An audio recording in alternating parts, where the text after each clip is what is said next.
Assalamualaikum warahmatullahi wabarakatuh. Selamat pagi anak-anak. Apa kabar hari ini? Semoga sehat dan sukses selalu. Amin. Anak-anak, sebelum kita memulai pembelajaran pada pagi hari ini, alangkah lebih baiknya kita berdoa menurut agama dan kepercayaan masing-masing. Berdoa, disilakan. Berdoa cukup? Anak-anak, pada pertemuan sebelumnya kita sudah belajar mengenai teks LHO atau teks laporan hasil observasi. Dan minggu lalu anak-anak juga sudah ibu berikan stimulus, yaitu menjawab soal-soal pretest yang berkaitan dengan pembelajaran pada hari ini. Ada yang tahu tentang apa? Yes, betul sekali, tentang teks eksposisi. Oke. Jadi pada pembelajaran hari ini kita akan membahas mengenai teks eksposisi. Tujuan pembelajaran dari teks eksposisi ini ada dua.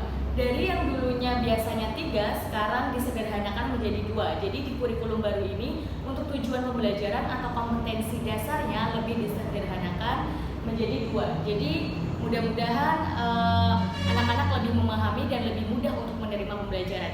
Nah, apa saja tujuan pembelajarannya? Yang pertama yaitu siswa dapat menganalisis struktur dan kebahasaan teks eksposisi, dan yang kedua, siswa dapat mengkonstruksikan teks eksposisi dengan memperhatikan isi, yaitu permasalahan, argumen, pengetahuan, dan rekomendasi, serta struktur kebahasaan. Jadi dua itu tujuan pembelajaran pada pagi hari ini ya anak-anak. Nah, dari teks eksposisi ini kita akan membahas apa saja sih? Apa saja sih Bu yang akan kita bahas dari teks eksposisi? Tentunya ada beberapa yang akan kita bahas pada pagi hari ini. Yang pertama, ada pengertian. Yang kedua, ada ciri-ciri. Yang ketiga, ada struktur. Yang keempat, ada tujuan. Yang kelima, ada jenis-jenis.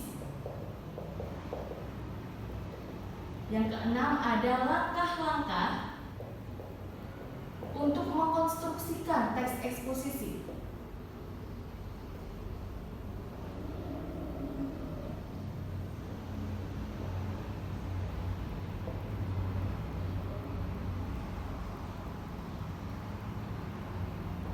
Jadi inilah hal-hal yang akan kita bahas pada pembelajaran hari ini, yaitu mengenai teks eksposisi. Jadi, apa teks eksposisi itu? Ada yang tahu? Coba disimak kembali jawaban dari pretest anak-anak. Coba kita sesuaikan ya. Pengertian dari teks eksposisi ini adalah karangan yang menyampaikan argumentasi dengan tujuan untuk meyakinkan orang lain berdasarkan fakta, contoh gagasan, dan juga pendapat ahli. Dan perlu diketahui juga oleh anak-anak bahwasanya pengertian teks eksposisi ini pada kurikulum baru berbeda dengan kurikulum yang lama. Untuk kurikulum yang lama, pada teks eksposisi ini hanya menyampaikan sebuah orientasi, hanya memberikan orientasi ataupun dari penelitian, dari observasi, hasil observasi dan juga penelitian. Akan tetapi di kurikulum yang baru ini, pengertian dari teks eksposisi tidak hanya menjabarkan mengenai observasi dan juga penelitian, tetapi juga menambahkan argumentasi dan juga pendapat dari ahli. Jadi orang lain bisa berpendapat di teks eksposisi agar teks yang kita berikan itu lebih bisa meyakinkan orang lain. Seperti itu anak-anak. Oke, pengertian sudah. Selanjutnya, ciri-ciri dari teks eksposisi itu seperti apa? Ciri-ciri dari teks eksposisi itu yang pertama singkat dan padat, kemudian berisi tanggapan, sugesti atau dorongan dari orang lain. Kemudian yang ketiga, informasinya itu berupa pengetahuan. Jadi pengetahuan apa yang mau disampaikan gitu. Kemudian yang keempat, terdapat fakta dan data. Yang kelima, menjawab adik simba atau apa, di mana, kapan, bagaimana. Jadi di dalam teks eksposisi itu mengandung unsur-unsur berita gitu ya anak-anak. Nah, dan juga di teks eksposisi itu juga harus berdasarkan fakta dan data. Tidak bisa itu semena-mena kita menuliskan sembarangan, tidak bisa. Harus berdasarkan observasi, penelitian, fakta dan data, kemudian argumen dari orang-orang gitu ya anak-anak. Kemudian ciri-ciri sudah, kita ke tujuan teks eksposisi. Apa sih tujuan teks eksposisi itu? Untuk apa teks eksposisi itu? Coba disimak lagi pretestnya. Kita sesuaikan lagi. Tujuan teks eksposisi itu untuk mendapatkan informasi atau wawasan pengetahuan dan bertujuan untuk meyakinkan orang lain. Jadi tujuannya dari teks eksposisi ini untuk meyakinkan orang lain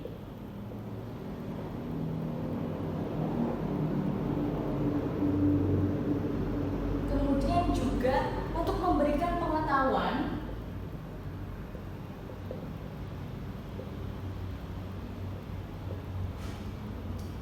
meyakinkan orang lain dan memberikan pengetahuan ini harus berdasarkan apa anak-anak? Ya, berdasarkan fakta dan data.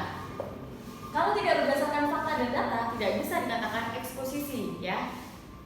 Nanti hanya bisa menjadi opini atau hanya pendapat orang saja. Harus berdasarkan observasi, penelitian. Jadi harus berdasarkan fakta dan data.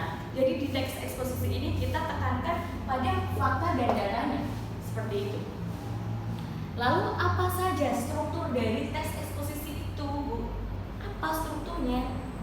Strukturnya yang pertama itu tesis atau pengenalan isu. Yang kedua, rangkaian argumen dari fakta dan pendapat ahli atau pendapat orang. Kemudian kesimpulan atau penegasan ulang. Jadi dalam struktur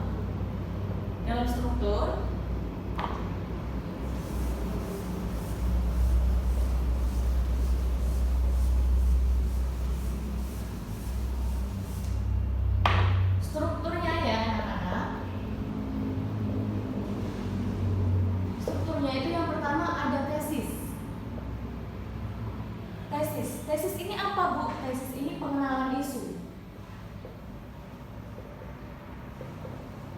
atau pengenalan topik. Jadi isu apa yang mau anak-anak bahas, kemudian topik apa yang mau anak-anak bawakan. Nah, itu yang pertama harus dibahas di tesisnya, pengenalan isunya.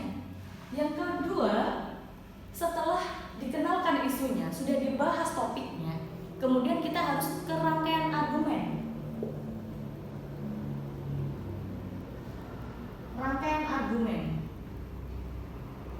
Rangkaian argumen ini bukan hanya pendapat dari anak-anak saja atau yang menulis teks eksposisi, akan tetapi harus berdasarkan fakta dan juga pendapat. Rangkaian argumen, setelah anak-anak mengenalkan topiknya, anak-anak masuk ke dalam rangkaian argumen. Argumen ini berdasarkan fakta dan juga pendapat beberapa ahli atau beberapa orang mengenai hal yang berkaitan dengan topik yang anak-anak bawakan. Kemudian yang ketiga atau yang terakhir ini adalah kesimpulan. Kesimpulan atau penegasan ulang. Penegasan ulang apa, Bu? Penegasan ulang dari isu yang sudah anak-anak paparkan di paragraf pertama seperti itu. Kemudian kita perlu membawa berapa argumen, Bu? Minimal 3 argumen untuk dari beberapa pendapat seperti itu ya anak-anak. Nah, setelah itu, setelah struktur,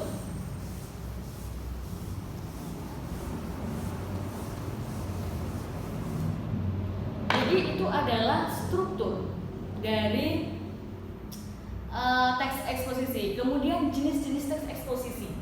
Jenis-jenis teks eksposisi. Jenis-jenisnya ada berapa, Bu? Ada 1, ada 2, ada 3, atau ada berapa?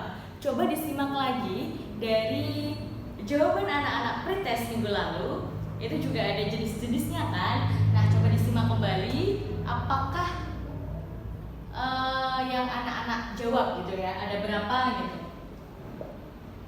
Coba ada berapa? Kira-kira ada berapa?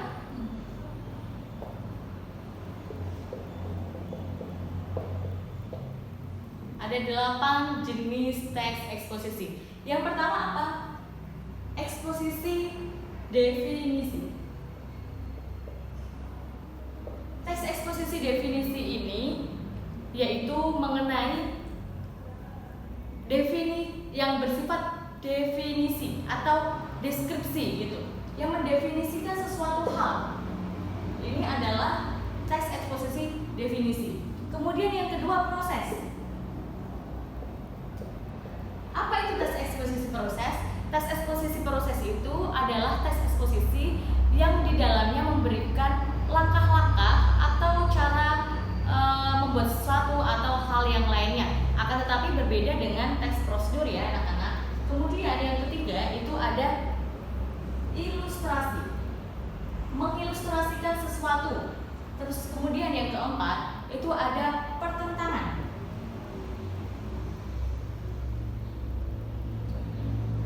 Di dalam tes eksposisi pertentangan itu di dalamnya memiliki konflik antara perbedaan pendapat antara orang yang satu dengan orang yang lain. Kemudian yang kelima yaitu tes eksposisi perbandingan.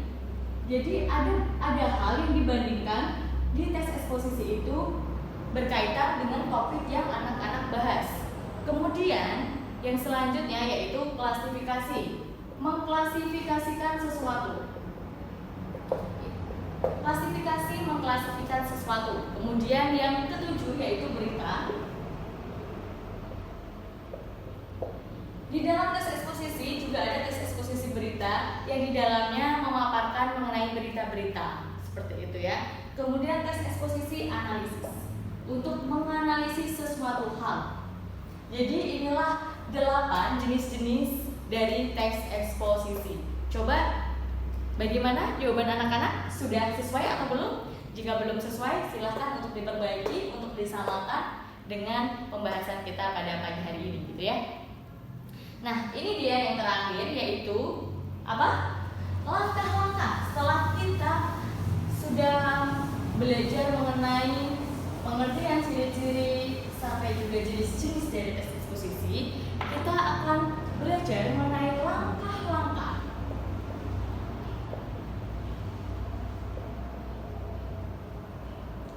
Langkah-langkah menulis teks eksposisi. Langkah-langkah menulis teks eksposisi. Yang pertama, bagaimana kita bisa menulis teks eksposisi atau langkah-langkahnya bagaimana kita untuk menulis teks eksposisi. Yaitu yang pertama kita harus menentukan topik. Kalau tadi di strukturnya yang pertama yaitu pengenalan isu. Nah, untuk langkah-langkahnya yang pertama, anak-anak sebelum mencari hal yang lain untuk membuat teks eksposisi, yang pertama harus menentukan topik. Topik apa yang akan anak-anak bahas? Mungkin tentang pendidikan. Kedua atau kesehatan.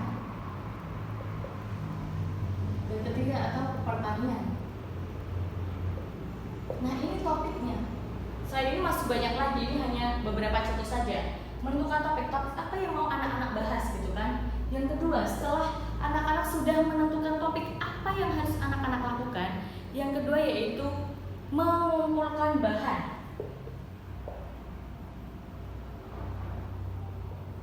Mengumpulkan bahan.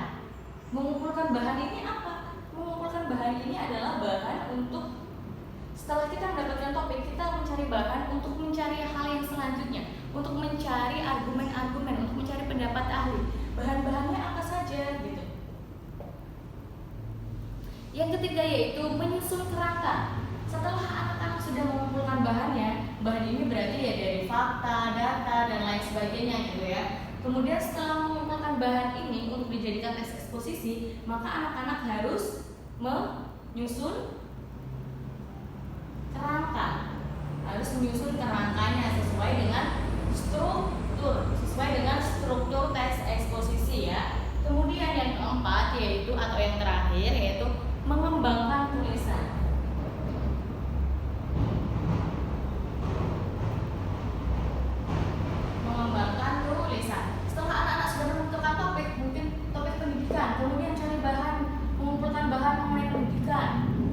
dari fakta dan data, argumen, pendapat orang lain, semuanya dikumpulkan bahan itu. Setelah dikumpulkan bahannya, anak-anak menyusun kerangka sesuai dengan struktur, yaitu pengenalan topik, kemudian argumennya dari siapa saja, faktanya apa saja, kemudian penegasan ulangnya bagaimana, disusun kerangkanya. Setelah anak-anak menyusun kerangka, jangan lupa untuk mengembangkan tulisan.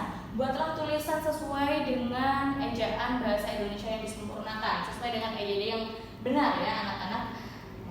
Harus dikembangkan tulisannya dan juga dapat dipahami oleh orang lain. Nah ini. Kemudian untuk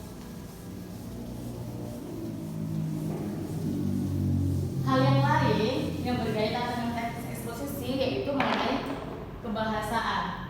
Karena segala sesuatu hal itu tidak bisa terlepas dari kebahasaan. Teks eksposisi tidak bisa lepas dari kebahasaan. Tes LHA juga nggak bisa. Tes prosedur dan semuanya tidak bisa lepas dari unsur kebahasaan. Dan nanti akan ada lingkaran ini.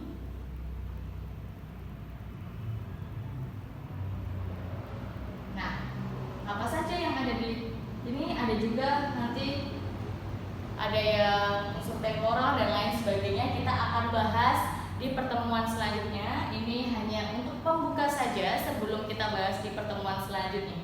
Unsur kebahasaan dari teks eksposisi yang perlu anak-anak ketahui dan sangat wajib diketahui, seperti itu anak-anak. Jadi pertemuan pada pagi hari ini kita sudah membahas mengenai pengertian, ciri-ciri, tujuan, struktur, jenis-jenis sampai langkah-langkah mengonstruksikan teks eksposisi. Jadi tadi anak-anak juga sudah menyimak hasil pretestnya yang minggu lalu. Jadi disesuaikan, apabila ada yang kurang tepat tolong dibenarkan, seperti itu ya anak-anak ya. Nah, setelah anak-anak mempelajari ciri-ciri, pengertian, sampai juga langkah-langkah untuk mengonstruksikan teks eksposisi, maka silahkan anak-anak untuk membuka link. Nanti akan Ibu berikan linknya melalui grup WhatsApp. Nah, anak-anak silahkan untuk dibaca terlebih dahulu contoh teks eksposisi itu. Kemudian anak-anak analisis apakah sudah sesuai dengan struktur teks eksposisi. Seperti itu ya, kita untuk menyesuaikan saja dengan strukturnya, sudah ada apa belum, sudah sesuai apa belum gitu ya, sesuai dengan link yang Ibu bagikan nanti di grup. Jadi silakan anak-anak pahami lagi di rumah masing-masing, kemudian silahkan untuk membaca teks eksposisi dan kemudian dianalisis. Dan minggu depan kita akan membahas mengenai kebahasaan dari teks eksposisi. Anak-anak juga bisa belajar terlebih dahulu di rumah sebelum kita ke pembelajaran selanjutnya, seperti itu ya. Mungkin cukup sekian yang bisa Ibu sampaikan pada pertemuan hari ini. Tetap jaga kesehatan, jangan lupa sering-sering mencuci tangan. Ketika keluar rumah jangan lupa menggunakan masker ya anak-anak. Tetap semangat untuk belajar walaupun di rumah, dan kita hanya bisa menyapa melalui via online ini. Jadi tolong bersabar untuk menahan rindu dengan Ibu gitu ya. Terima kasih, sekian yang bisa Ibu sampaikan, semoga bermanfaat. Terima kasih dan wassalamualaikum warahmatullahi wabarakatuh.